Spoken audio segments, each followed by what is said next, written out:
Hillbilly Adventures. So, the Scx10 III, I took it out, I tested it, and I come back, and we completely disassembled it. Yeah, it was better, it ran better, however, it still wasn't on par with anything else I have. It's still probably one of the worst crawlers I have. Granted, it was better. So, what did we do? We got a little crazy. Come back over here and we stripped it down. I ripped the transmission clean out of it. That's right. Grab it for you over here. Right here in this plastic bag is the old clickety-clack, noisy Garbaggio Axial transmission. Yeah, right there it is. And it's already got a freaking oil leak. Yeah, this thing here, it had to go. I mean, it's cool. It's got dig. It's got, 2-speed transmission. But if you notice something about it real quick, it sits in the chassis like this. And your motor sits in here like that, right? High center of gravity. This motor's heavy. This transmission's heavy. It wants to flip. It doesn't want to stay up like this. Axial should have built the transmission more along the lines of that, or something different, something to get the motor down low. So, stripped it completely down. And as you see, ripped the transmission out. So what did we do? Well, I'll tell you what. We're going to do. Our friends at Bauhaus RC make an adapter plate so that you can take your Scx10 III, put this adapter plate onto the skid plate, right? And you can run this. Notice how much smaller this is. And lighter too. So there we go. Garbaggio. And look there.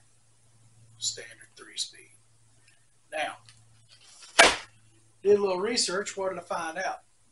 Found out you can order you an Axial transmission, but there's a lot of fakes out there, a lot of Chinesium junk.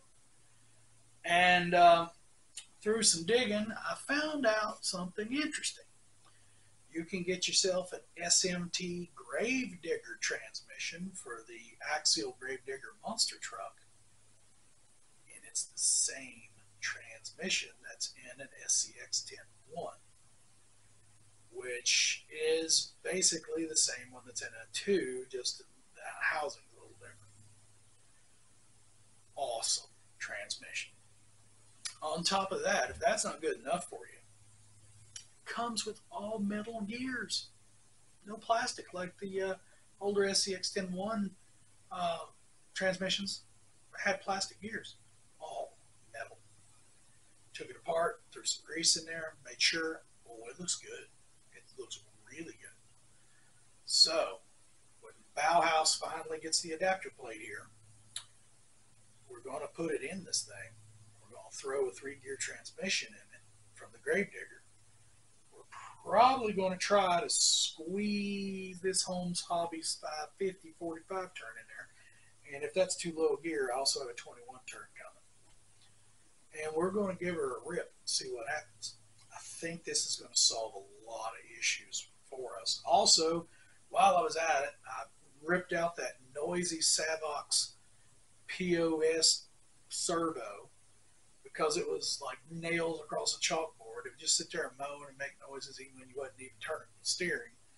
And along with the ISD 70 $25 ESC from Amazon, it makes a lot of noise too. With both of them, my God, it almost gave me a migraine. So it had to go, guys. Had to go. So that being said, we're going to continue the series on the Scx10 3 rebuild. We're going to get some pretty amazing results this time, I do believe. With all the work we've thrown into this thing, it's going to crawl. Oh, and I also ordered me a servo. There you go, Power Hobby, 35 kg. It's going back in that mamma jamma. And this one, I've already ran one of these. They're quiet. They're actually pretty powerful for a lower end servo. I mean, I think it's going to be perfect. And they don't look bad neither. So, yeah, that's what we're going to throw in there. Now, as you're seeing this, I'm actually in Pigeon Forge, and we are going to the RRW competition. And we're going to have a good time. I'm going to try to take some video down there while I'm there. And you'll be enjoying this while we're already there having a good time. As soon as I get the footage and everything all together, I'll show you what we did down at RRW Crawl Zone, Pigeon Forge, Tennessee. Till then, guys, see you next time. Hillbilly out.